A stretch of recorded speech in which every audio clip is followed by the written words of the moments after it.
presentado ahora con el gobierno. Mil gracias. No, marico, quería bien. Ahí sí pasaron dos, uno venía así. Bueno, entonces, pues nada, no queda sino pues darle paso a Jaime. Pues yo me presento también, soy Michel Estefan, soy de la Colombia Humana acá en Suezca, un colectivo que venimos trabajando políticamente y que queremos, digamos, acceder al poder tanto en alcaldía como en consejos. Y pues este es el trabajo que estamos ahorita pues, desarrollando, y pues parte de eso es como esta estrategia pedagógica de empezar a divulgar un poco temas asociados con el territorio y asociados con pues digamos con todos los cambios que se vienen. Entonces, pues no soy yo el que debe protagonizar este espacio, es el doctor Jaime. Entonces, pues nada, Jaime, bienvenido a este espacio de Ecología del Parque. Es un espacio que estaremos tratando de proyectar cada 8 días. De una vez hago la cuña del siguiente, que será todo el tema de ordenamiento territorial y patrimonio cultural. ¿Listo? Entonces, bueno, los dejo con el doctor Jaime. Bueno, muy buenas tardes para todos, para todas. Un gusto estar en este espacio compartiendo. He venido haciendo parte de otros escenarios también porque Carolina lo mencionaba al inicio, el ejercicio pedagógico en un momento coyuntural como el que estamos viviendo en este momento en nuestro país ayuda bastante también como a aterrizar mejor el contexto y a no, pues, como tratar de tibergizar la información, porque ustedes se han dado cuenta que de todas maneras en esta coyuntura política y este contexto que viene viviendo el país, pues se han generado múltiples frentes de desinformación también, que creo que es importante empezar a clarificar.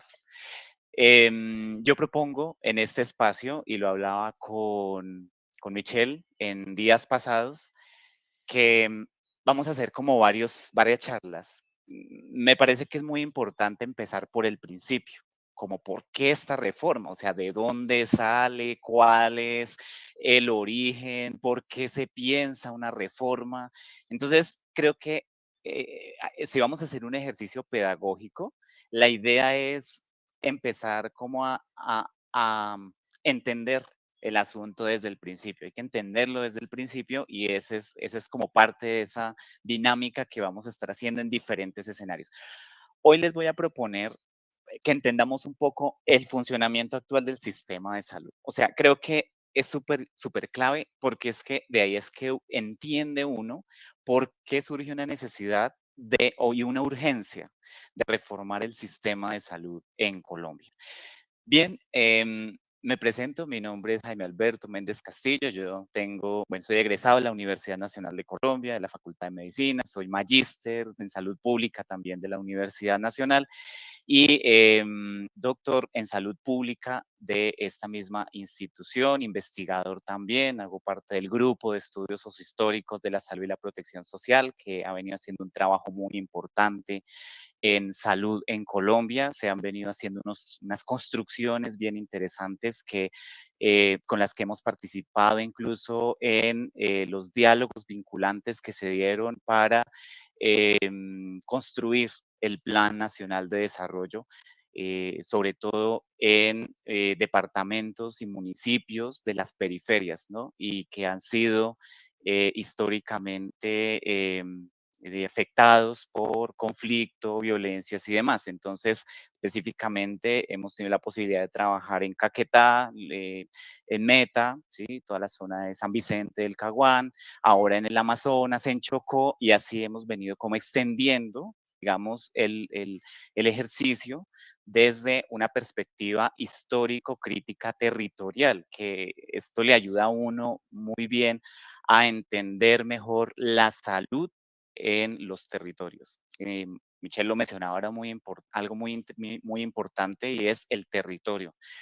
Y bien, creo que el territorio cobra una fuerza importante precisamente a la luz de lo que ha venido ocurriendo con nuestro sistema de salud. Pero voy a iniciar brevemente haciendo como una contextualización de qué es lo que ha venido ocurriendo y por qué tenemos este sistema que hoy tenemos. Entonces, esto tiene todo que ver con la economía global. O sea, sin duda, esto tiene todo que ver con la tercerización y la globalización de los procesos productivos, distribución y consumo que se expandieron fuertemente en los 80. Desde los 70 se vienen dando unas transformaciones profundas en el sistema capitalista, y las economías globales pues empiezan a jugar un papel importante. Entonces, sobre todo para los países de las periferias. Y cuando hablo países de las periferias, pues entrémonos en los latinoamericanos, ¿sí? Por un ejemplo, y pues allí aterricemos en Colombia. Entonces, a la luz de toda esta expansión de las economías, pues se profundizan los procesos relacionados con las reformas sanitarias en América Latina. Entonces se viene toda una oleada de reformas de estados y de sistemas sanitarios. Chile empezó a finales de los 80, luego a finales de los 90 llega Colombia con la reforma a la constitución política, ¿cierto? Pero adicionalmente la reforma al sistema de salud. Pero esto viene permeado por unas políticas de ajuste estructural que mueve el Banco Mundial en su momento y que se adoptaron en los países que los gobiernos civiles adoptaron allí en esos países, y Colombia no fue la excepción.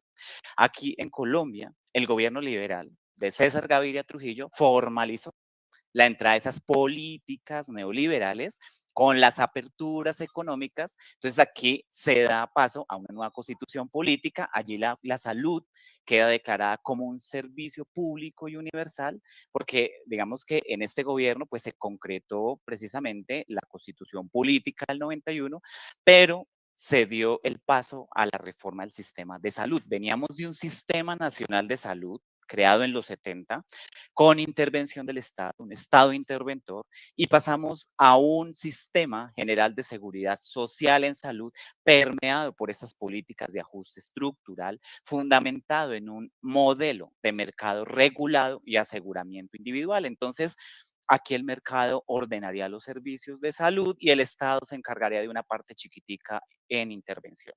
Esa es la lógica de la ley 100. Entonces, el Estado pierde el poder sobre la salud, y llega el mercado y empieza a ordenar el sistema. Entonces, la lógica del sistema está fundamentada en el mercado, se llama mercado regulado y aseguramiento individual, ¿sí? Y es que esa lógica de aseguramiento individual, ¿sí? Y de mercado regulado, pues va a desencadenar en esto.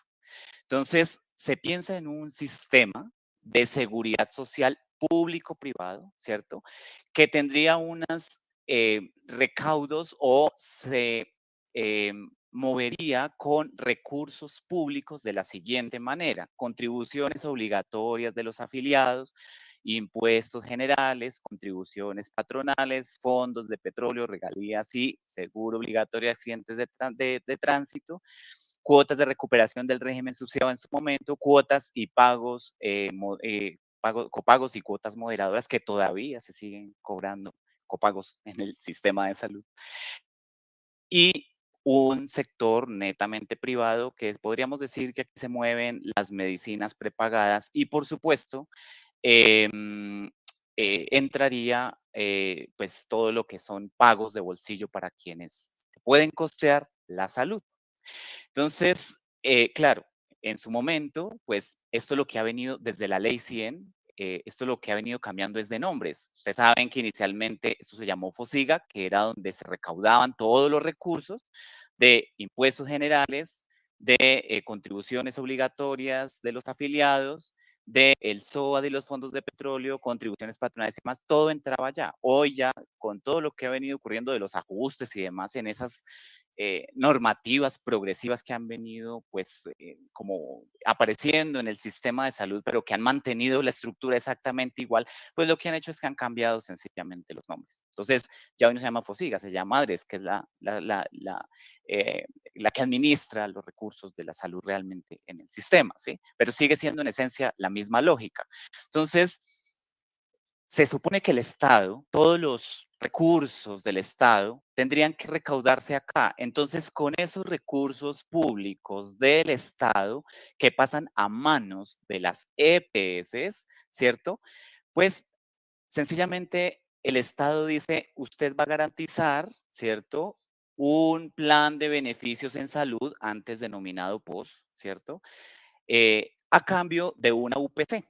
O sea que esa unidad de pago por capitación es lo que giran a las EPS para que garanticen un plan de beneficios en salud a través de instituciones prestadoras de servicios de salud. Ah, bueno, y entonces afilien.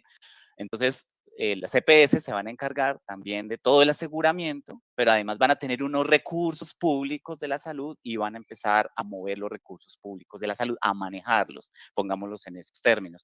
Entonces, bueno, vamos a hacer una afiliación contributiva donde yo como si soy afiliado, si tengo un contrato, si soy independiente y tengo capacidad de pago, pues me pago un régimen contributivo.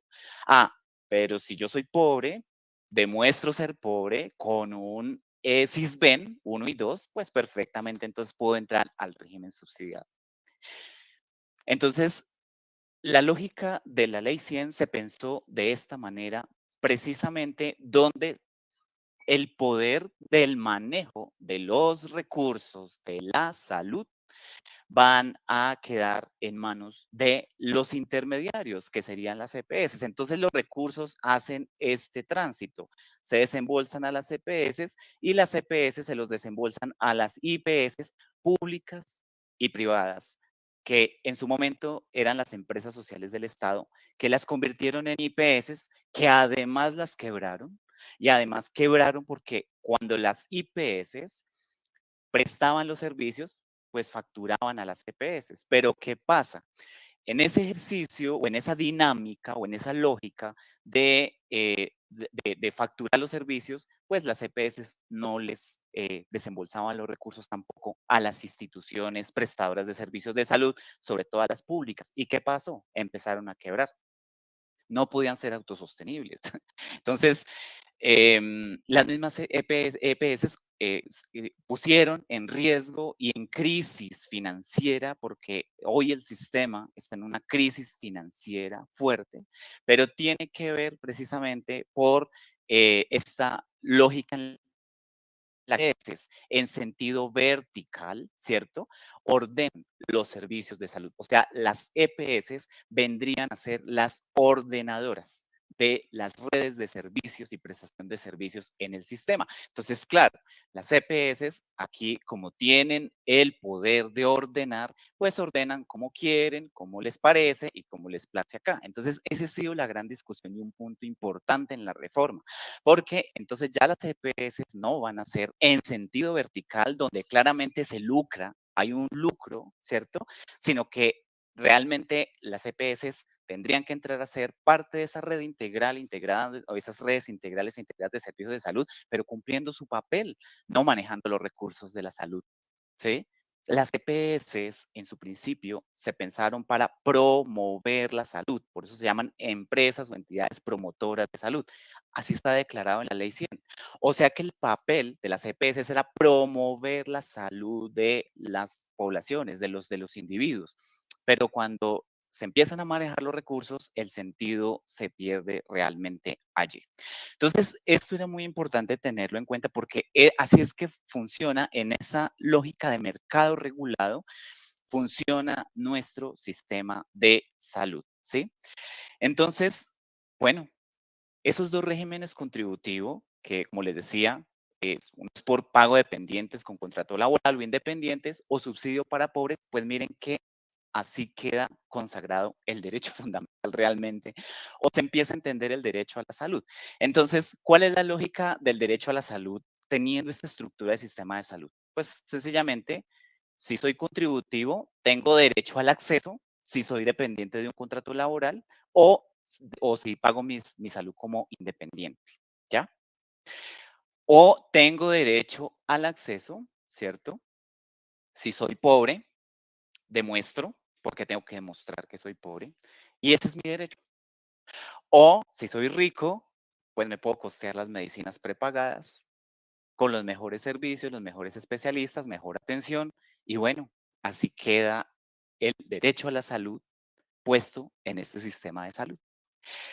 La financiación por cotizaciones e impuestos con articuladores financieros en competencia regulada, ¿cierto? Que empiezan a cobrar las EPS allí, pues es un punto de discusión precisamente en esta reforma. La transferencia de los recursos públicos que les mencionaba hace un rato a cambio del plan de beneficios en salud, porque ya no tendrían por qué las EPS manejar los recursos públicos, sino que ya tendrían que pasar directamente a los prestadores, ¿sí? Emergencia en instituciones que solventarán el asunto de acceso a los servicios de salud. Empiezan a emerger instituciones para solventar. Entonces, claro, todos los prestadores empiezan a aparecer también instituciones para ver cómo le prestaban los servicios a las personas, pero en cadena y ordenamiento de las EPS. Y los hospitales que se empezaron a transformar en un sentido financiero. O sea, la figura de hospital público, como se denomina o como se entiende en esta reforma también, porque aquí se recupera la figura de hospital público, en este sistema de salud quedó reducido a la eficiencia financiera.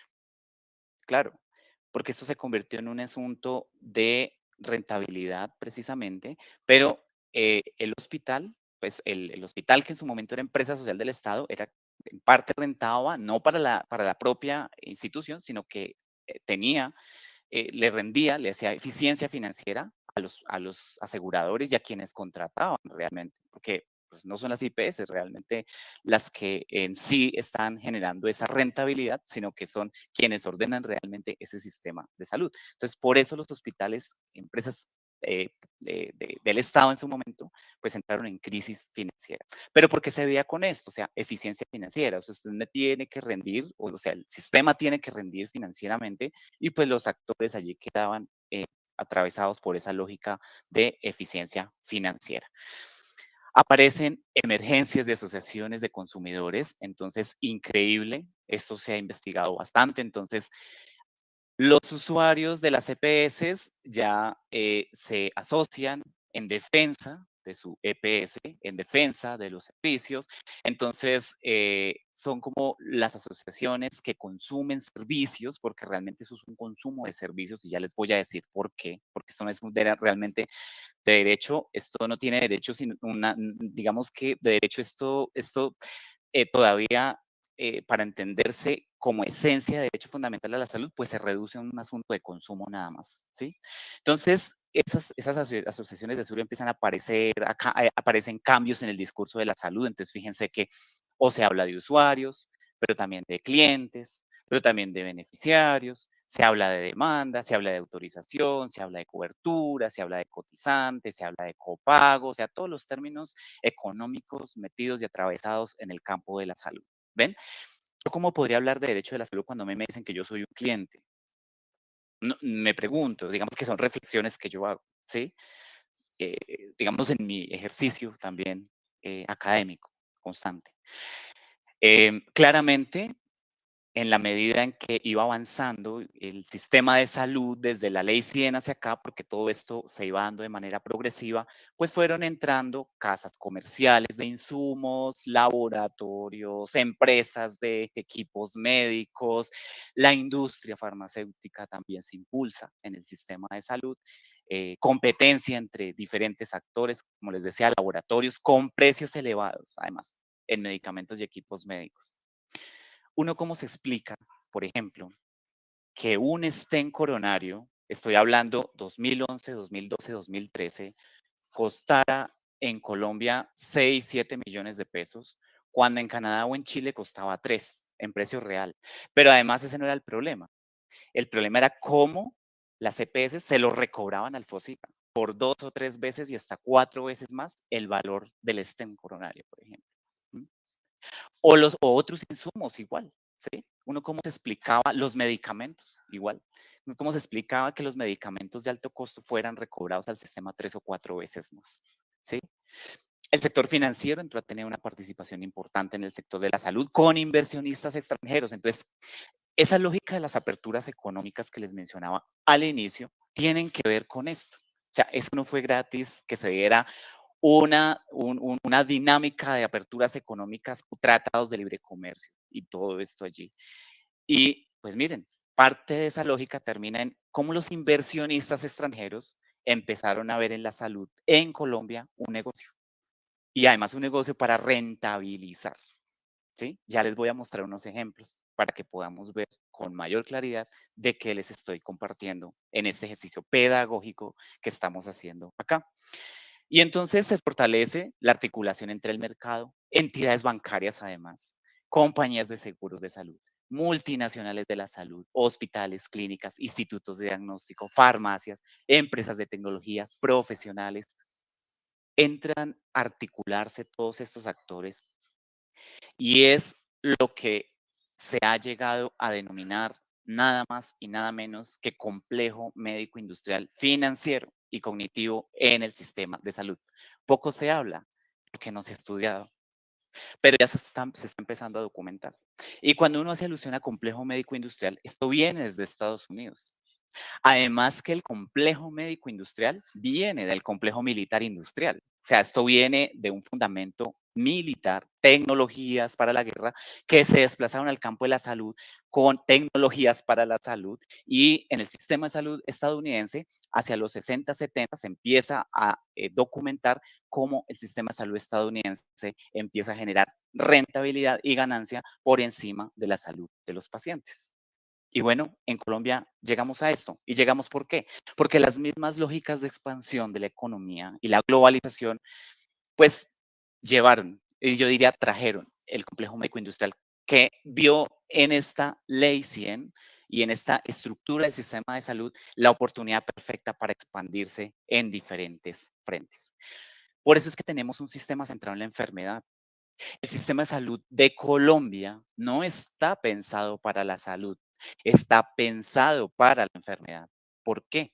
Porque la enfermedad es rentable, porque la enfermedad da plata, porque la enfermedad lucra a unos, no a todos. Si uno va y lo ve desde el punto de vista profesional, uno como profesional no se lucra. Ya les muestro ahorita también un ejemplo, pero sí lucra a los actores y dueños de ese complejo médico, industrial, financiero y cognitivo que desplaza la salud y le da prelación al mercado y al lucro en el sistema de salud. ¿Por qué financiero? Porque el sector financiero atraviesa. ¿Y por qué cognitivo? Porque si uno va y mira las patentes y los derechos de propiedad intelectual en medicamentos, en tecnologías, en diagnósticos, en equipos para diagnósticos y todo esto, incrementa costos. Costos que termina pagando no las EPS, el Estado. Entonces, a eso hemos llegado acá. Y aquí les muestro unos ejemplos. Miren a Keralt, multinacional española. Tiene en Colombia empresas de aseguramiento, tiene en Colombia empresas de prestación de servicios de salud, aquí ya no más de 200, sino más de 300, 400 en el país, ¿sí? Tiene educación médica, entonces ya forma médicos, psicólogos, enfermeras, pero además tiene grupos de investigación en MinCiencias, 18 programas de posgrado, 3 de pregrado, entonces ya no es solamente la prestación de servicios y aseguramiento, sino que forma los recursos humanos para operar a la lógica, pues, de lo que le conviene a este tipo de consorcios internacionales. Medios de comunicación inmobiliarias están articuladas al campo de la salud y las tiene acaparadas Keralty. Miren otro ejemplo, FEMSA, Fomento Económico Mexicano. Todo esto es investigación. Todo esto es lo que nosotros hacemos en el grupo de investigación nuestro. Entender el sistema de salud para poder plantear una reforma lo más concreta posible en términos de poder transformar estas realidades que están negando el derecho fundamental a la salud. Miren a FEMSA, Fomento Económico Mexicano, propietario de IPS Medicarte en Medellín y otras ciudades, tiene acaparada toda la red de farmacias Cruz Verde, Farmasanitas, Farmacias Acuña, Punto Farma, y además, nada más y nada menos, pues es el que tiene también en parte las bebidas azucaradas y otros productos de consumo que están asociados allí. Además, bebidas azucaradas y otros productos de consumo que deterioran la salud, ¿no? Porque es que en este complejo médico industrial la cosa opera así. Entonces, la bebida azucarada, pero detrás la industria farmacéutica. Bueno, y todo lo que empieza a generar allí lucro y rentabilidad, ¿no? Esa es la lógica del complejo médico industrial, ganar, ganar, no perder. ¿M? Miren a United Health Group, que tiene todo el control de la medicina prepagada en Colombia. Comproban Médica y a su vez Colmédica, medicina prepagada, la EPS Alianza Salud, tiene el control de la clínica El Country y la clínica La Colina en Bogotá y controla la clínica Puerto Azul en Barranquilla. Miren, este es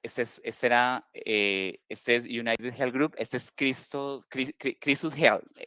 Aquí pido disculpas por el nombre, pero también tiene que ver con una multinacional, tanto United como Christus Health son empresas o consorcios norteamericanos que están en Estados Unidos y que mueven todo el aseguramiento en salud. Ustedes saben que el sistema de salud se mueve por seguros en Estados Unidos. Algo que nos han querido meter acá, o que de hecho han venido expandiendo en el sistema de salud nuestro, vendiendo seguros. Pues eso es lo que hacen estos grandes grupos. Entonces está Comeva, por ejemplo, Clínica Farallones y Las Palmas en Cali, y Comeva Medicina Prepagada, ¿ya? Entonces, son ejemplos de cómo consorcios, oligopolios y monopolios de la salud extranjeros se han metido al sistema de salud nuestro. Pero el asunto no es solamente de allá. Aquí en Colombia también hay. Miren, Grupo Sarmiento Angulo, por ejemplo. Tiene todo lo relacionado con el Centro de Tratamiento e Investigación de Cáncer, ¿cierto? Miren, el Grupo Ardila Lule con la Fundación Cardiovascular de Colombia, el Instituto de Cáncer Carlos Ardila Lule enlazado a la Fundación Santa Fe, tiene las cajas de compensación familiar, empresas prestadoras de servicios de salud que pertenecen a Nueva EPS, de hecho, y campañas de seguros o compañías de seguros como Seguros Bolívar, y todo esto lo cobija el grupo Ardila Lule en Colombia, ¿ya? Y entonces uno dice, me puse a hacer un ejercicio también que sirve de pedagogía acá, y es, resulta que en Revista Semana, cada año sacan las 1000 empresas más grandes en Colombia. Y yo dije, yo quiero ver, y desde el 2020 vengo haciendo este ejercicio juicioso, yo digo, yo quiero ver en salud, ¿cuáles son las empresas más grandes que rentabilizan en Colombia? Y pues miren, aparece Nueva EPS, aparece Keralty, aparece Comeva, EPS Sura, Medimás, EPS Sanitas, Salud Total, Comeva. Fíjense, o sea, son empresas que tienen una gran, digamos, participación allí en por qué son las empresas más grandes. Keralty sigue apareciendo a 2021, EPS Sura, Sanitas, Salud Total, siguen allí metidos en la lista, Famisanar, Emsanar, bueno, Colsanitas, que son empresas que tienen ingresos operacionales importantes, pero sobre todo las privadas, ¿sí? Digamos, una preocupación por las privadas. ¿Qué es lo que pasa realmente y por qué lucran tanto estas instituciones o estas EPS o estos intermediarios en el sistema de salud? Les voy a mostrar nada más un frente y una sola razón por las que acumulan tanto capital, solo uno de los tantos. Hagamos el ejercicio con prestación de servicios por los profesionales, por los profesionales. Si yo como médico hago una consulta de 20 minutos, yo tengo en total 420 consultas al mes. Me pagan 2.600.000, que la realidad no ha cambiado. Esto es una tesis que hizo una compañera en el doctorado de salud pública que me pareció fantástica además, porque muestra cómo explotan el recurso humano para lucrar a las EPS. Clarísimo. ¿Cómo se pierde la autonomía profesional en el sistema de salud en esta lógica de lucro y rentabilidad para las EPS? Entonces, Adriana decía en su momento, mire, si a mí como médica me ponen una consulta de 20 minutos, yo atiendo 420 pacientes al mes, el salario que me pagan son 2.600.000, estoy facturando a la EPS 10.836.000, luego a esos 10 millones le restan mi salario de plusvalor. El plusvalor en términos de economía política es la ganancia que queda después de saldar todo lo que son lo que se le tiene que restar pues a un ingreso. Entonces, cuando restan el salario del profesional, el plusvalor o la ganancia que le va a quedar a la EPS es de 8.236.000 pesos bueno, a donde esté prestando el servicio allí, ¿sí? Luego, si son 19 minutos, en total de consultas al mes ya no son 420, son 442. O sea, me han metido 22 pacientes más. Yo aquí me pongo a pensar en varias cosas. Uno, ¿yo cómo puedo hablar de derecho a la salud cuando tengo que atender pacientes por atender en número y no en calidad, por ejemplo? O cómo pensar en un servicio humanizado cuando realmente el sistema a mí como profesional me ha deshumanizado. Es difícil pensarlo en esos términos. Y así hasta que 17 minutos, ya no son 420, son 494 pacientes, me pagan 2.600.000 y estoy facturando 12 millones, resto eso, o sea, para la EPS, por mí solito entran 10.148.200 pesos. Eso es lo que pasa, eso es lo que ocurre realmente. Entonces, por eso, en la reforma a la salud, el punto clave o uno de los puntos clave para pensar en derecho fundamental a la salud tiene que ver con mejorar las condiciones laborales del personal en el sector de la salud, ¿sí? Hablemos de 1.200.000 trabajadores de la salud, 850.000 en lo privado, 350.000 en el Estado. Pero de esos 850.000 que están en el privado, 200.000 personas o profesionales o que están en el campo de la salud están a término indefinido, o sea, laboralizados, y 650.000 están precarizados, porque son o término fijo o prestación de servicios. Entonces, a mí me hacen un contrato por 2 meses y ya, 2 meses y hasta luego, se acabó. Y fuera de eso, quienes están por prestación de servicios o están por empresas temporales o por otras empresas o por empresa, pero con un contrato fijo. Entonces, no tienen las garantías realmente para prestar un derecho, un servicio de salud humanizado, ¿sí? Si es que a mí me están deshumanizando. Fuera de eso, me están quitando la autonomía. Eso es lo que se denomina despojo de la autonomía. A mí me quitan la autonomía realmente, pero adicionalmente me precarizan. Y fuera de eso, que me deshumanizan en el sistema de salud. Y si a mí me deshumanizan como profesional en el sistema de salud, ¿yo cómo puedo pensar en prestar un servicio de salud humanizado? Si es en el sector estatal, igual, 58.000. Lo curioso es que si ustedes se dan cuenta, hay más personas profesionales y personal de la salud precarizado que los laboralizados. Miren, 200.000 de los 850.000 y en el sector estatal ni se diga, 292.000 y 58.000 laboralizados, porque son o de carrera administrativa o provisionales o de libre nombramiento, trabajadores oficiales. Pero también es cierto que hay mucha gente, casi que el triple de personas y más, precarizadas, totalmente precarizadas. Entonces, por cooperativas, sindicatos, OPS, plantas temporales y así sucesivamente. Y estas son cifras que el Ministerio de Salud dio el año pasado y que sigue justificando precisamente por qué se tiene que pensar en una reforma laboral que venga articulada a una reforma a la salud que venga articulada a la reforma laboral, ¿sí? Precisamente por eso, porque hay que pensar en condiciones laborales de las personas si es que voy a pensar en derecho fundamental a la salud. Entonces, como ejercicio pedagógico, valdría preguntarse también de qué derecho a la salud estamos hablando con todo esto que les presento.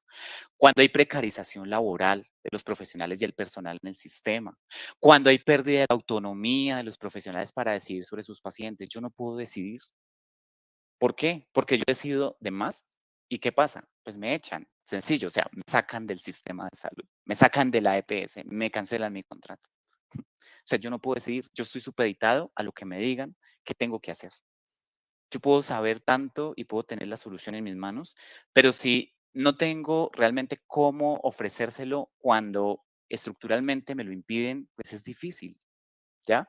Servicios de salud, entender los servicios de salud en sentido de mercancía, entonces que esto se compra y se vende y se mueve como un asunto de mercantil y pues acceso de servicios de salud por capacidad de pago, entonces cotizo y accedo, pago de pólizas de prepagada y accedo y demuestro ser pobre y accedo. Entonces, uno dice, ¿de qué derecho a la salud está hablando realmente aquí? Si es que todo ha sido peleado por tutela.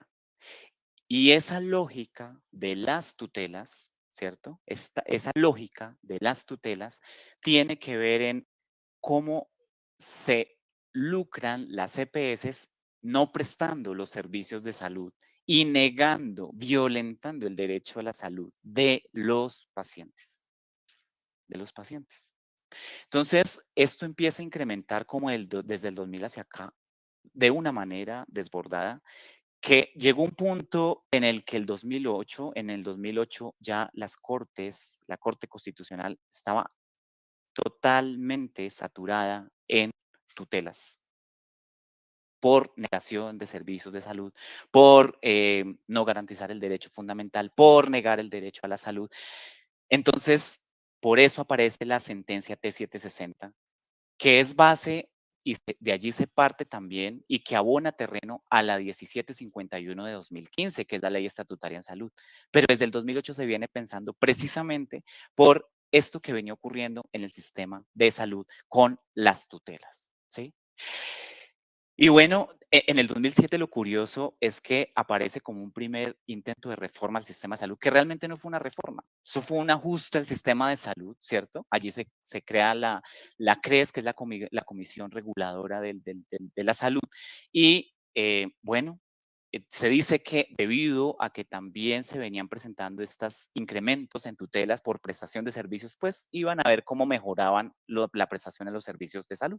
Y así, entonces la 1122-2007 dijo, bueno, entonces vamos a mejorar, hacer unas modificaciones, no reestructurar, para mejorar el acceso a los servicios de salud.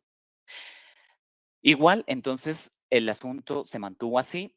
En 2008, entonces aparece la sentencia T760, empieza a disminuir en 2009, en 2010, algo disminuye, pero en 2011, cuando se aprueba la ley 1438, que es un segundo intento de reforma al sistema de salud, porque además dicen que son reformas, pero si uno va y ve, no son reformas, porque la estructura sigue siendo exactamente la misma. O sea, una ley que ajusta algunas cosas, modifica y cambia nombres en esencia, porque el asunto se sigue manteniendo exactamente igual. Entonces, aparece la 1438 y lo que se dice allí es, vamos a fortalecer el sistema con algo que se llama atención primaria en salud. Y suena chévere. Uno diría, estupendo, porque cuando yo hablo de atención primaria en salud, uno piensa en el acercamiento que va a tener el sistema a la gente, no que la gente vaya al sistema, como es lo que ocurre. O sea, usted va al sistema de salud o consulta porque está enfermo, más no el sistema va a donde está usted para tratar de brindarle unas mínimas garantías en términos de salud en sus territorios. Entonces, bueno, se pensó fortalecer con la ley 1438 el sistema de salud, con atención primaria en salud, y así está declarado. Está muy bien declarado allí, ¿sí? El asunto es que mientras la estructura del sistema siga siendo la misma, pues esto va a quedar muy bien intencionado. Y allí está, entonces, la atención primaria en salud, que vuelve a retomar la reforma a la salud. Dice, pues es que ya se habló de de la APS en el sistema, ahora hay que darles cumplimiento, porque han pasado 12, 13 años ya, 12 años, desde que se aprobó la ley 1438, pero no ha pasado nada en términos de atención primaria en salud. Se crearon las rutas de atención. Esto ha sido un asunto tan progresivo que han creado tantas cosas, pero no han funcionado. Entonces, en 2015 crean la política de atención integral en salud, que vendría a dialogar con la ley estatutaria en salud, precisamente pensando en cómo llegar a los territorios y acercar los servicios de salud a la gente. Y entonces piensan la política de atención integral en salud para aterrizar esto a territorios. El MIAS en su momento, que era el modelo integral de atención en salud, sería la forma de hacer operativa esa política, y una forma de hacerla operativa sería a través de las rutas de atención o las rutas integrales de atención en salud, que si uno ahí mira, pues no han sido aplicadas a hoy, o sea, no han sido implementadas en su totalidad y no han sido efectivas su implementación. ¿Por qué? Por la estructura del sistema. Más argumentación. Es que han pasado por todas han creado tantas alternativas en el sistema que ninguna ha funcionado como se esperaría, porque mientras la estructura del sistema se siga manteniendo tal como está, pues no va a pasar absolutamente nada. Por eso en la misma ley estatutaria en salud, a hoy hay apartados de la ley estatutaria que ni siquiera se han puesto en marcha. Entonces, la discusión con la reforma a la salud es pongamos en marcha lo que ya incluso está estipulado desde la sentencia T760, la C313, no recuerdo en este momento, la 1751 de 2015, la misma 1438 de 2011. O sea, recojamos eso y pongámoslo, pero en funcionamiento. Pero para eso hay que pensar en reestructurar el sistema, porque si no, se va a mantener exactamente en la misma lógica. Y lo que pasa con las tutelas es que no es que la tutela esté defendiendo al paciente, ni más faltaba.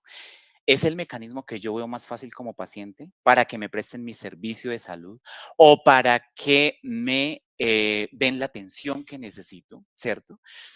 Sino que la tutela es un foco de lucro para la EPS, porque con la tutela es que recobran los insumos, los servicios, las tecnologías, los medicamentos, y se lo recobran bien costosos al ADRES, o en su momento, bueno, se lo recobran al Estado, pues. Entonces, se lo pueden recobrar 3, 4 veces más.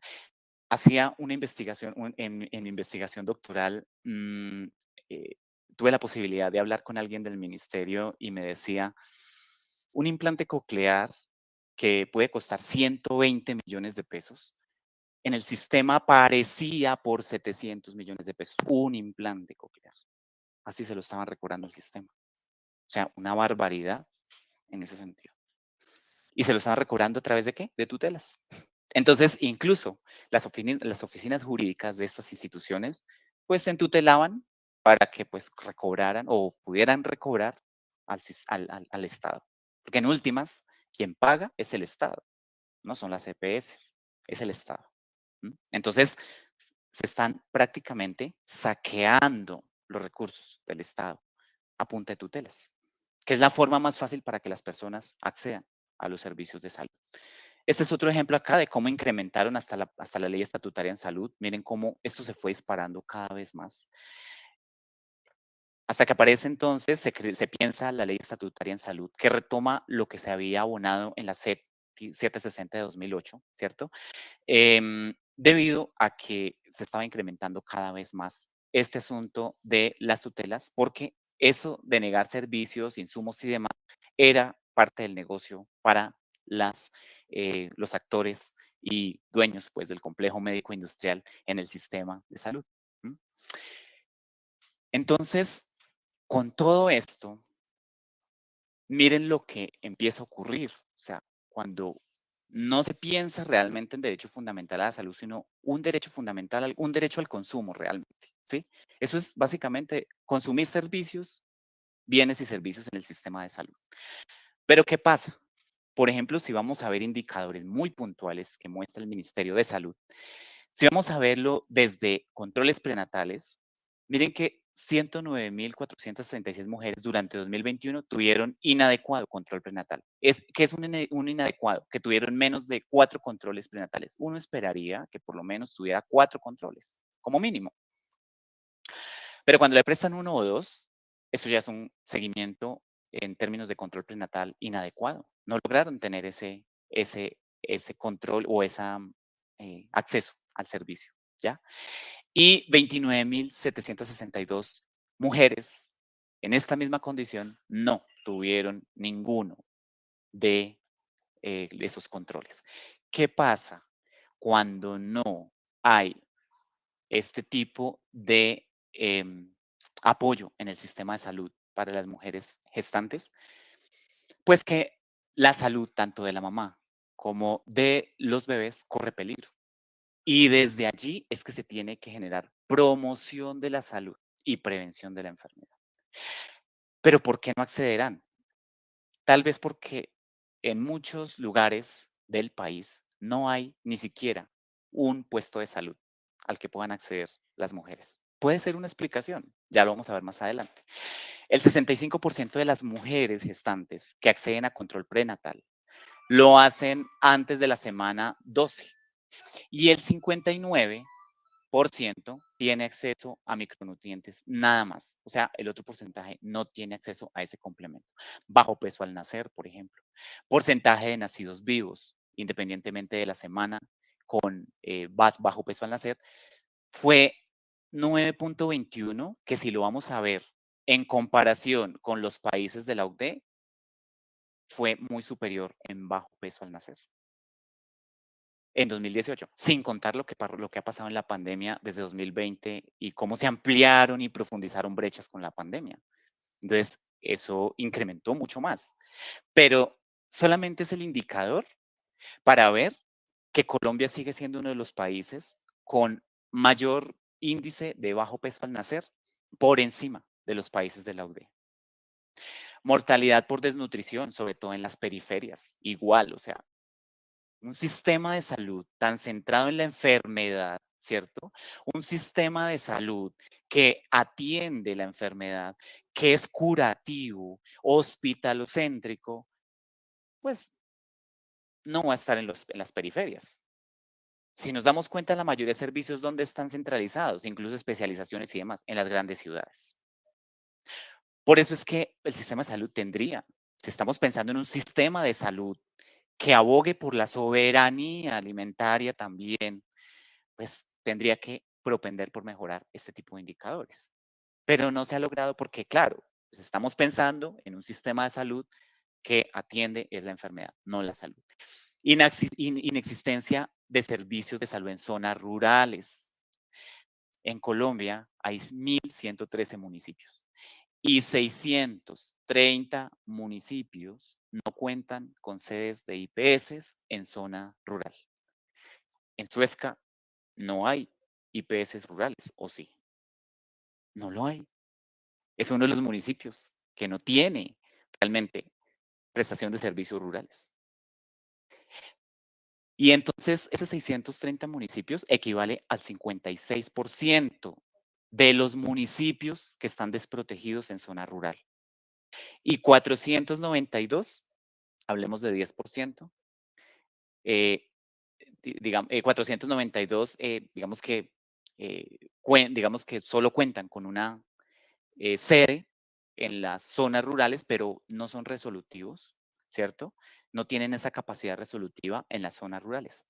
O sea que si nosotros vamos a mirar, por ejemplo, esto de acá, ¿por qué las mujeres, y no solamente las mujeres, esto es solo un ejemplo, sino otras poblaciones, incluso con enfermedades crónicas y demás, infecciosas y todo lo que se pueda dar en zonas rurales, puede ser porque pues no son existentes los servicios, hay ausencia total de servicios de salud. O sea, aquí ya empezamos a decir que la salud está completamente desterritorializada en el país.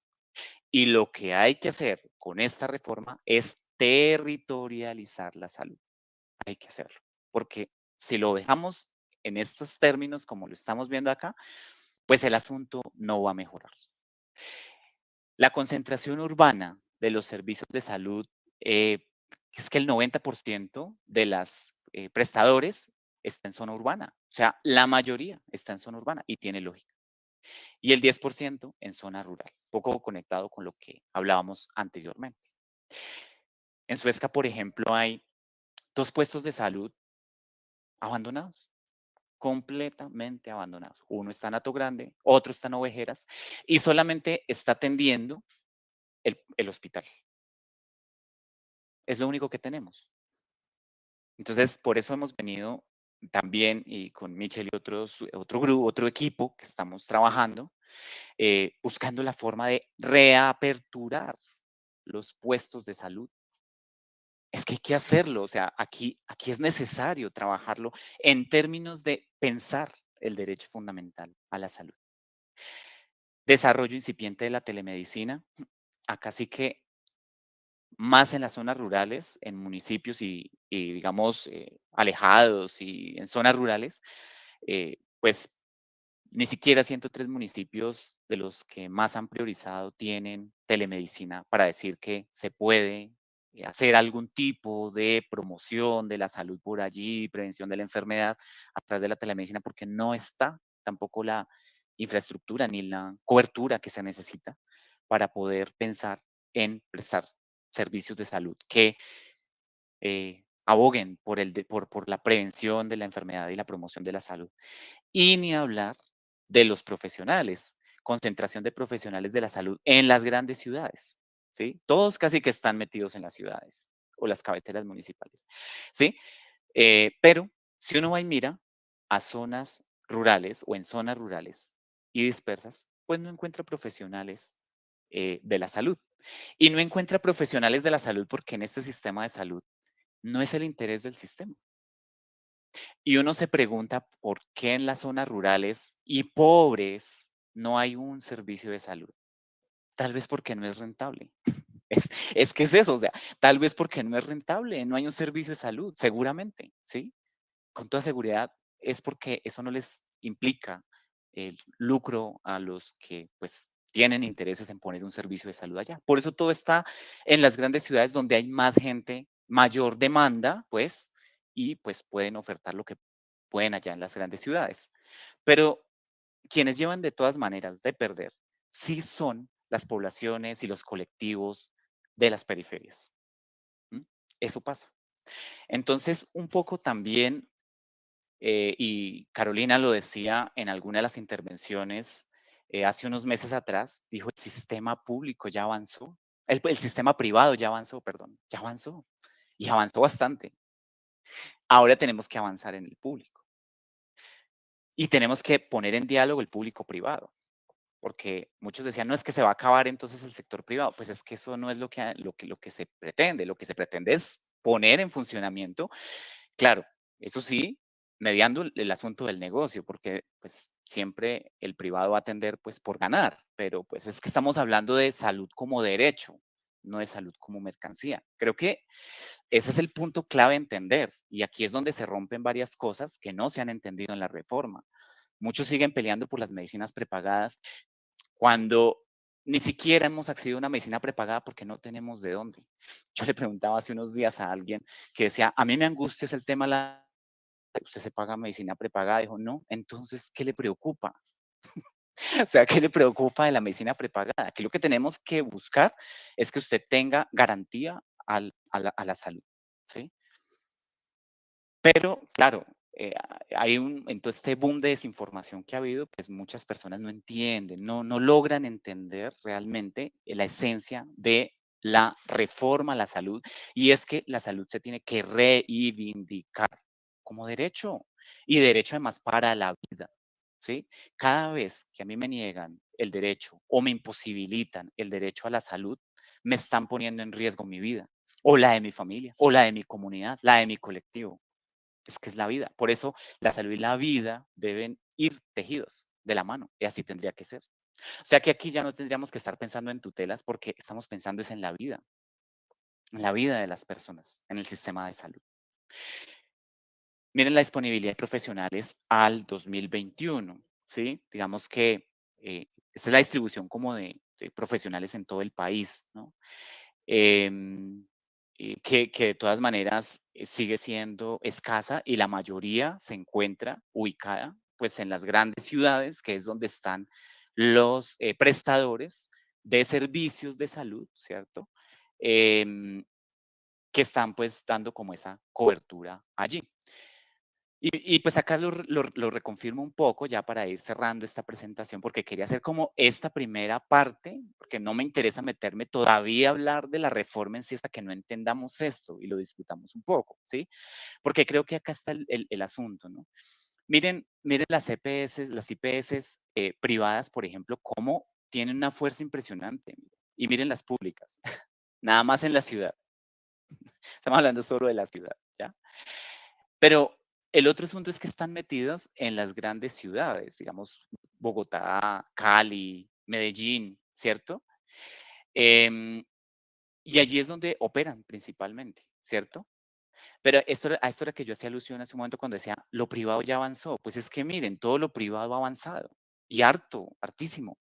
Pero si uno va y mira lo público, que podría ser algo mucho más, pues no, realmente se ha quedado muy atrás, ¿sí? Se ha quedado muy atrás. Y si uno va y mira las periferias, hablemos del caso de Bichada, por ejemplo, de Guainía, de Amazonas, del archipiélago de San Andrés, Baupés, Caquetá, pues sigue siendo muy escaso el número de prestadores que están allí, sobre todo prestadores que lleguen a los territorios realmente, porque eso hay que pensarlo en esa dinámica. Entonces, un poco lo que busca también esta reforma es que no todo se quede acá. O sea, esto hay que llevarlo uno hacia las periferias y fortalecerlo, que es donde hay una total desprotección y abandono de la salud, pero principalmente pues principalmente en zonas rurales y por eso es que se piensa mucho en la atención primaria integral en salud resolutiva, ¿sí? Justamente por eso ya hay que pensar en términos de atención primaria en salud. O sea que ya no es que la gente vaya al sistema de salud. El sistema de salud tiene que llegar a la gente. Tiene que llegar a la gente. ¿Sí? Ya es pasar, en últimas, de la enfermedad de alto costo a la promoción de la salud y la prevención de la enfermedad. ¿Sí? Por eso les hablaba hace un rato de la urgencia de territorializar la salud. Y la atención primaria integral en salud, resolutiva en salud, pues eso es lo que va a propender por acercar los servicios de salud a la gente, que la gente pueda acceder, que la gente tenga la posibilidad de ser atendido oportunamente. Eso hay que hacerlo. Y sobre todo, porque, claro, le va a bajar también costos de todas maneras al sistema en el sentido de que las enfermedades de alto costo, claro, las que ya están manejando se continuarán manejando y tendría que ser así. Pero también es cierto que desde acá se puede evitar llegar a esto. Porque, claro, nuestro sistema está más enfocado acá, pero porque las enfermedades de alto costo son rentables, por supuesto, son muy rentables en todo sentido, en insumos, medicamentos, tecnologías, tratamientos, rehabilitación. ¿M?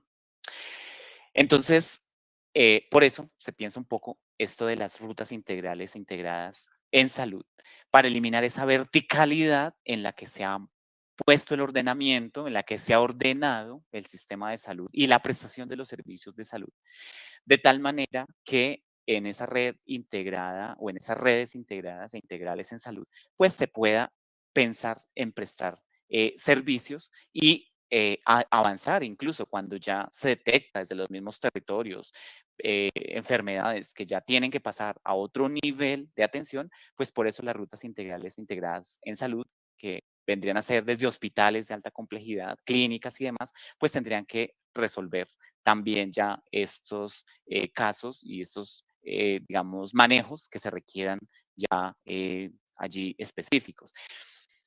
Pero el asunto es que sí o sí, el manejo de los recursos públicos ya no puede seguir siendo controlado por las EPS. Porque eso lo que ha hecho es que terminen cosas como lo que les mencionaba, de esos mismos consorcios que se han fortalecido tanto en el país y que han movido la salud a como de lugar, más como negocio que como derecho realmente. Y pues una gran oportunidad para pensar en diálogos de saberes con la gente, Y muy interesante que personas del común nos escuchen este tipo de intervenciones. ¿Por qué? Porque como comunidades, como colectivos, tenemos que pararnos sobre nuestros saberes populares también, apropiarnos de nuestra salud y ponerla en función en nuestro colectivo. Por ejemplo, desde el solo hecho de cómo siembran las plantas aromáticas, saber para qué sirven, cuándo se utilizan, todo eso tiene que ver con saberes populares que se han mantenido de generación en generación, pero que se han extinguido bastante por la misma lógica de la biomedicina, pues porque nuestro sistema de salud está muy enfocado en la biomedicina y la biomedicina tiene que ver justamente en cómo le relaciona a la enfermedad y al individuo, además, y no tanto a la salud y al colectivo. ¿Sí ven? Entonces, creo que esto de los saberes en comunidades, saberes populares, poder popular, para de alguna manera mm, velar por el derecho fundamental a la salud. Cuando se habla de exigibilidad del derecho a la salud, no es salir a protestar qué es lo que a mí me corresponde y me lo tienen que dar. No, es cómo construyo salud con mi colectivo también. Y cómo nos organizamos precisamente para recibir y para aportar en esos diálogos con el sistema de salud en el país, ¿sí? Por supuesto que aquí hay una gran oportunidad para el reconocimiento de identidades, memorias, formas de organización social, que eso es muy importante. Y creo que son puntos claves que en otra charla estaremos ya tocando más profundamente para poder entender digamos que la reforma a la salud que pasó a manos del Congreso y que además ha tenido unas, digamos, controversias porque, claro, estamos hablando acá que pues muchos van a perder poder en el campo de la salud y eso angustia para los que van a perder poder realmente eh, en el control y en esta forma como se venía dando este asunto de la salud en términos más de mercancía que genera rentabilidad. Entonces, por supuesto que esto genera angustias y eso es lo que ha desatado también desinformación en la gente, ¿no? Pero cuando uno se centra y entiende esto, uno dice, caramba, pues tienen toda la razón. Es decir, ahí son claras las peleas por los intereses, porque a muchos les interesa continuar manteniendo la estructura del sistema, que, no, que las EPS tienen que continuar manejando tal cual como están, porque claro, pues es que ya saben cómo se mueve la dinámica y saben qué es lo que resulta de esa forma como está estructurado el sistema. Pero cuando se mueven las fichas y se reordena el sistema de otra manera, dice, ustedes no pueden seguir manejando el asunto así de esta manera, hay que bajarlo y ponerlo realmente en sentido del derecho fundamental a la salud. Ahí es donde entran las angustias y las disputas de los intereses, que hay muchísimas fuerzas que por supuesto, van a atacar, digamos, por así decirlo, en este momento, porque saben que de todas formas el poder se va a perder. Entonces, quería dejarlo hasta acá y, bueno, escucharles a ustedes.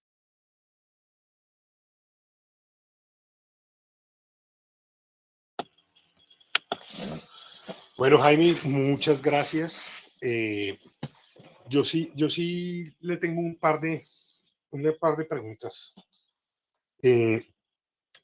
Pero si alguien quiere preguntar antes, si alguien tiene algún aporte, alguna pregunta, pues bienvenidas las preguntas.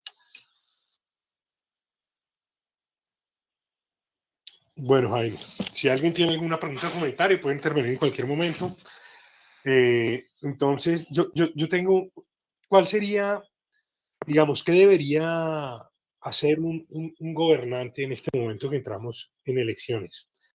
Debería ser un gobernante para consolidar esta salud nueva que además me parece muy interesante porque es una salud que, que no solo está enfocado en la salud física, sino también en la salud mental, pero también en la salud de nuestros ecosistemas y de nuestros territorios. Entonces, ¿qué debería hacer un gobernante o un plan de desarrollo, un plan de gobierno que se presente al siguiente periodo de alcaldías? Yo creo que siendo coherente con lo que se viene planteando en términos de territorializar la salud, creo que sí hay que leer muy bien el territorio, hablemoslo digamos, de Suezca, pues, que es nuestro municipio, pero que aplicaría para cualquier municipio en el país, ¿no?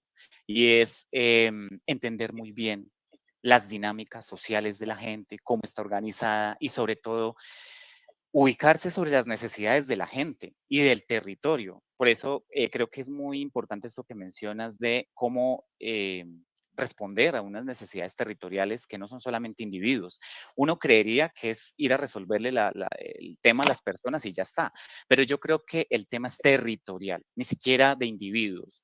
Esto hay que leerlo en términos de territorios, donde se realiza la vida, y hacia allá yo creo que hay que apuntar un poco. Entonces, el tema sí tendría que ir centrado en no solamente en prestación de servicios, sino también en el tema de soberanía alimentaria, esto de saberes y diálogos populares que me parece muy importante, y es cómo trabajar con las comunidades, desde lo que las comunidades saben y ponerlo digamos que en diálogo y en marcha, pues en las mismas comunidades y colectivos.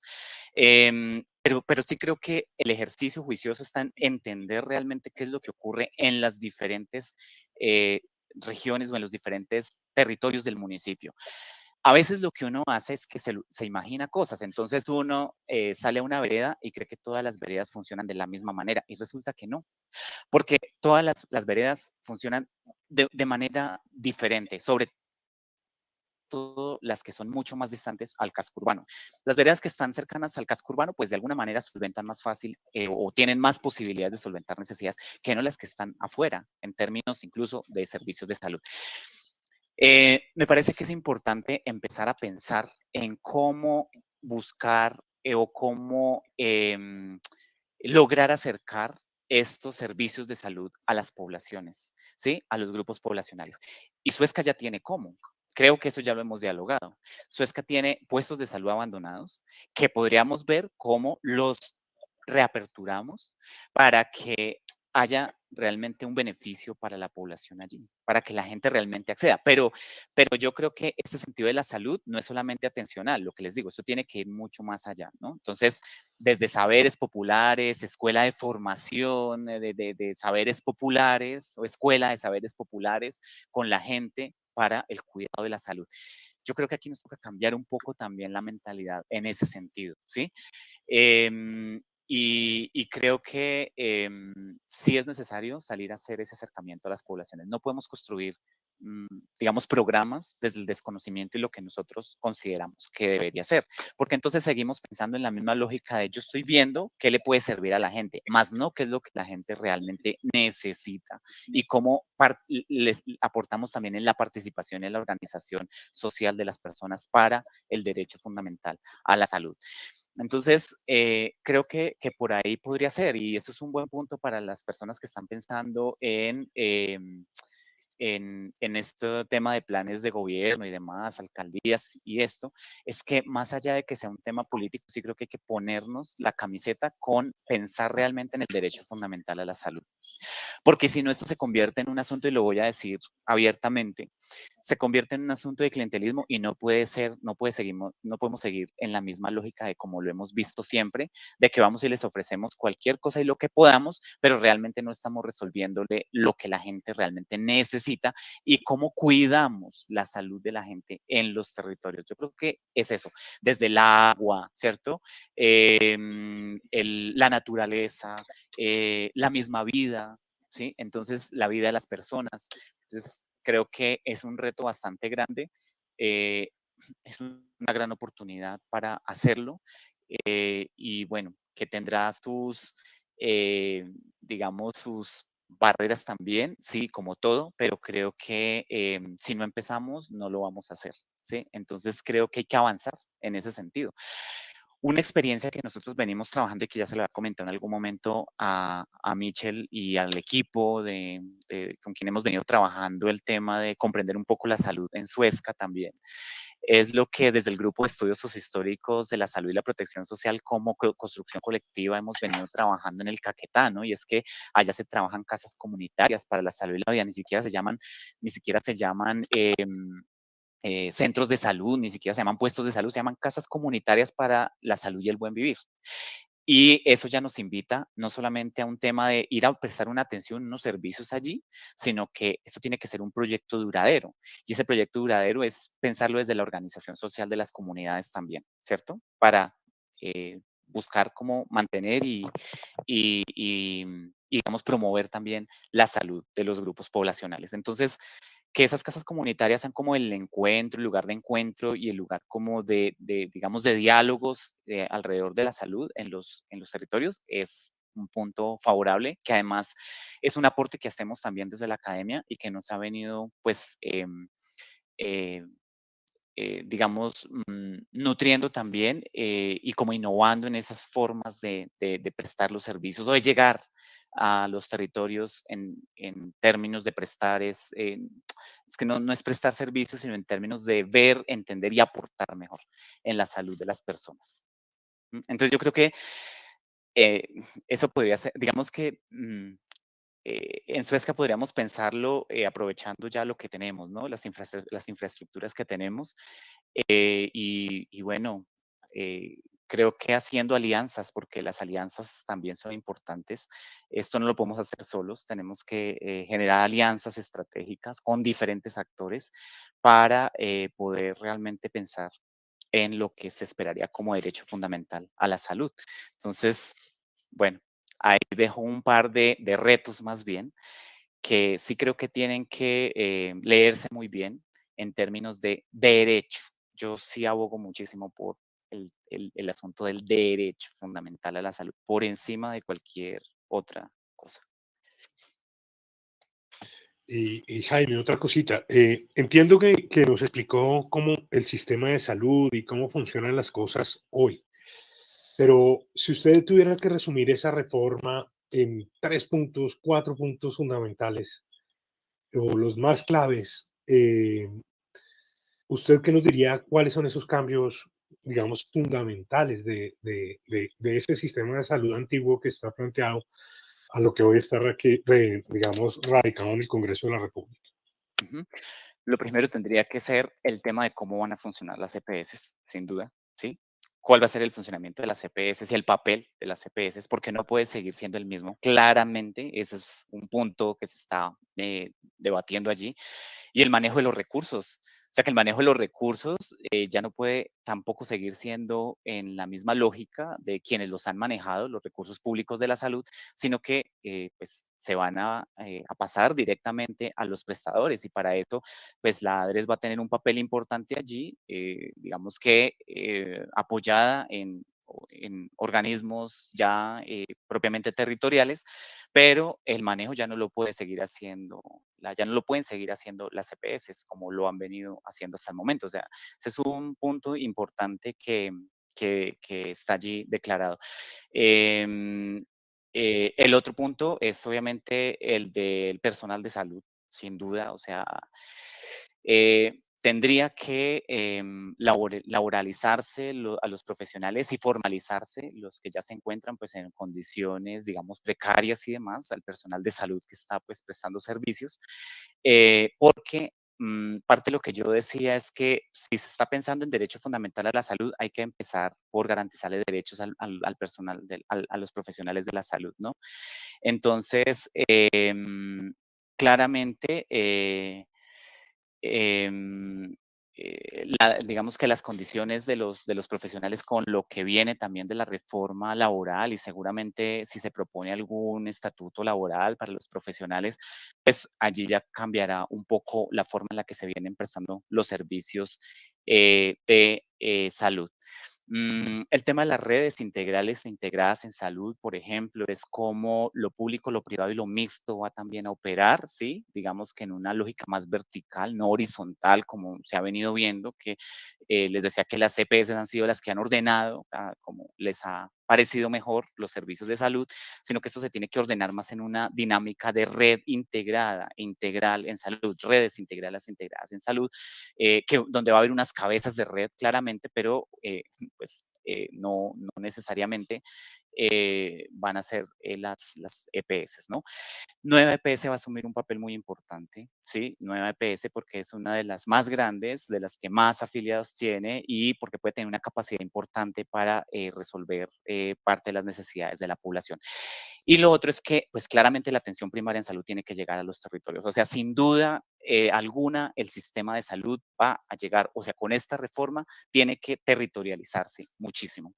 Tiene que territorializarse, tiene que llegar a los territorios, garantizar allí en los territorios los servicios de salud, por lo menos acercamiento a las poblaciones de los servicios de salud. Y para eso, pues, van a funcionar unos equipos de profesionales de la salud que van a estar tanto a nivel básico, que van a estar cerca a las poblaciones, como equipo complementario que va a estar en las cabeceras municipales también atendiendo esas necesidades. Entonces, el despliegue de estos equipos que van a estar, digamos que en el marco de lo que va a ser la atención primaria en salud, pues estarán prestos a prestar esos servicios de salud.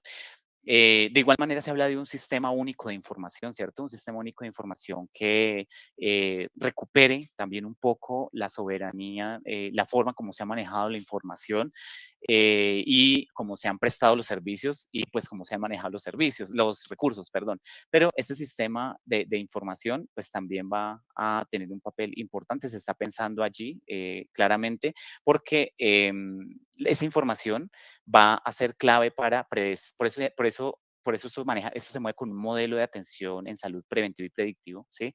Y esto de lo predictivo tiene que ver en cómo toda esta información también que se va generando permite tomar decisiones y predecir, pues, lo que se puede hacer en el sistema de salud. Y también el tema de la soberanía sanitaria en el país, ¿no? Pues allí vendrán reformas seguramente en la misma política de la industria farmacéutica, política de la política en industria farmacéutica, la forma como el INVIMA también, digamos, se mueve un poco en el sistema de salud y pues que también Colombia tenga como esa soberanía para poder producir y aportar en insumos y algunos medicamentos siquiera genéricos en el país, ¿no? Creo que hay varios que me gustaría como en una segunda oportunidad tocarlos mejor para desarrollarlos y poderlos ver más detalladamente, pero digamos que podría mencionar estos por ahora.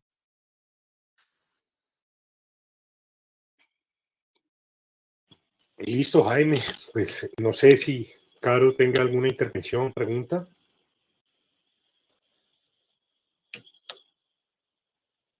Bueno, si alguien más Aló. de las personas. Dale, Caro. Qué pena. Bueno, súper importantísimo la explicación que se dio hoy de la reforma, de cómo funciona el sistema de la salud. Y muy importante que podamos entre todos ayudar a compartir este video porque necesitamos hacer mucha pedagogía. Hay muchísima confusión en la gente. La gente todavía piensa que son las EPS las que nos prestan los servicios de salud y sienten pánico cuando se les dice que las EPS se van a acabar o cuando hacen esos anuncios los periódicos de que las EPS este gobierno las quiere acabar y la gente siente que se va a quedar sin salud. Entonces, por eso es supremamente importante que entre todos podamos replicar la información recibida el día de hoy. Y más, hay un capítulo que es supremamente importante también empezar a tocar lo que es la reforma al sistema de salud mental, que ha sido un poco dejada a un lado, pero que es parte complementaria de todo lo que es el sistema de salud. Bueno, mil gracias. No, gracias a ustedes por el espacio.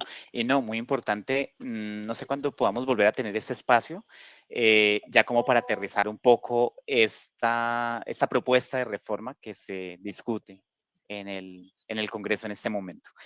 Y pues perspectivas también, ¿no? Que se puedan generar a la luz de esta reforma, ¿no? Vienen, digamos, peleas fuertes, claro, como todos. Ustedes notarán que pues ha habido propuestas de contrarreformas y demás, pero pues que siguen abogando por un sistema en la misma perspectiva y con la misma estructura, o sea, manteniendo el asunto exactamente igual. Entonces creo que esas diferencias también valdría la pena de pronto ver cómo hacer un contraste entre los proyectos que han presentado. Fíjense que Centro Democrático presentó uno, Vargas Lleras ya presentó uno como ley estatutaria, está la propia reforma de la salud. Entonces, interesante poder ver cómo esas diferencias y uno va a darse cuenta que dos abogan por mantener el asunto exactamente igual y una vela por transformar realmente el sistema de salud. Bueno, Jaime, entonces, pues muchas gracias. A mí lo que sí me parece que es reclave de esta reforma es tener una visión más sociológica y más ambiental de la salud. O sea, es una salud territorial, una salud que involucra a nuestros ecosistemas, Claro. que involucra el agua, que involucra nuestro medio ambiente. Y es una realidad que en la medida que tengamos un ambiente saludable, pues seremos personas saludables, ¿no? En la medida que tengamos unos territorios saludables y sostenibles, pues en esa medida también nosotros seremos personas saludables, ¿no? De No se acuerdo. puede ser saludable viviendo al lado de una cementera. Es Total. imposible. Total. Sí, entonces, pues Jaime, creo que con Jaime quedan otras nuevas charlas. Por el momento ya tenemos programada la de dentro de 8 días. Dentro de 8 días nos habla una gran amiga, Ilona Murcia. Ella nos va a hablar de lo que es patrimonios integrados y ordenamiento territorial.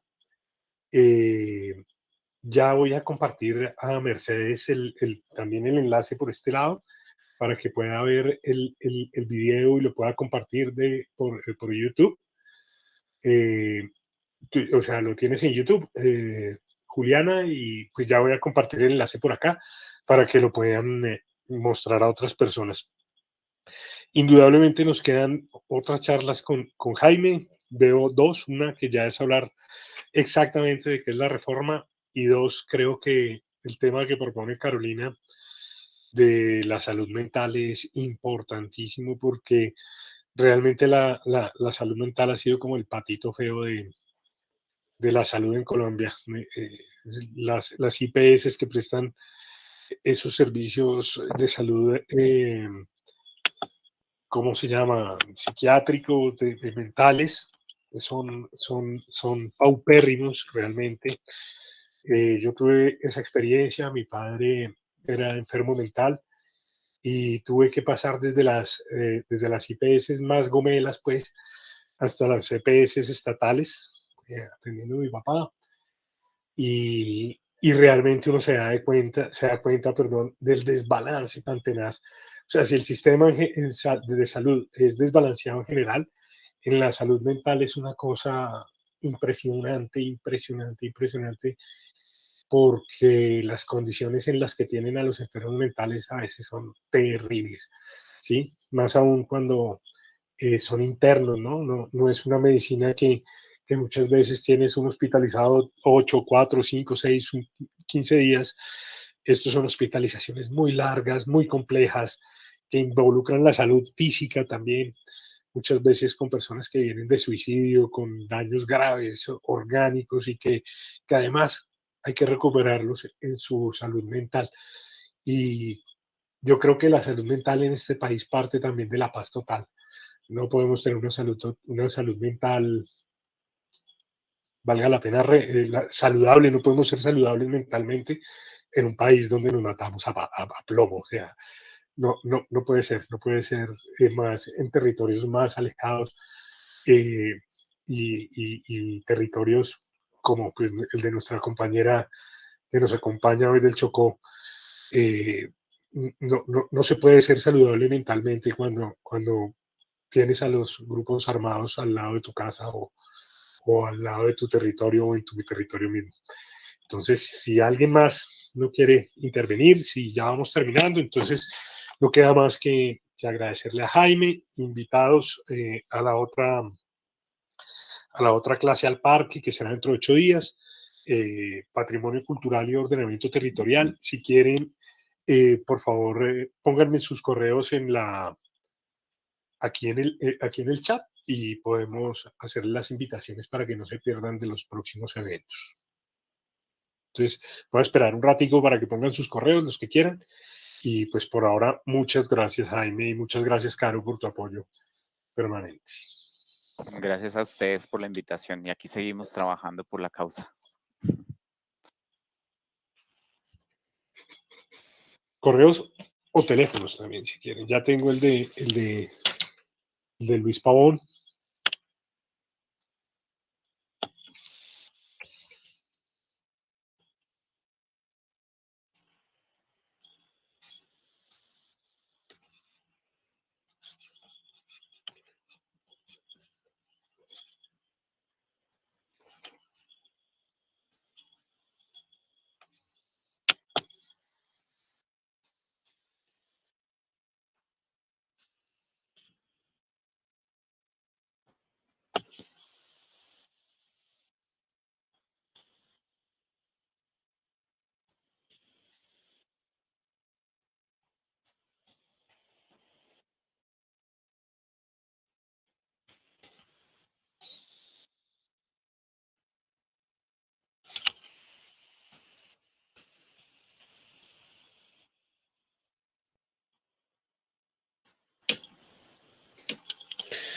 Bueno, entonces, ya acabé de anotar los que, si alguien más quiere, es el momento. Entonces, pues nada, nos vemos dentro de 8 días.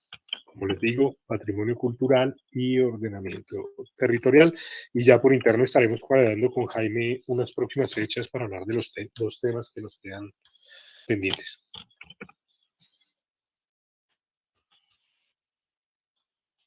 Vale, muchísimas gracias. Bueno, muchas gracias para todos. Nos estamos hablando. Mil gracias a todos. Feliz tarde.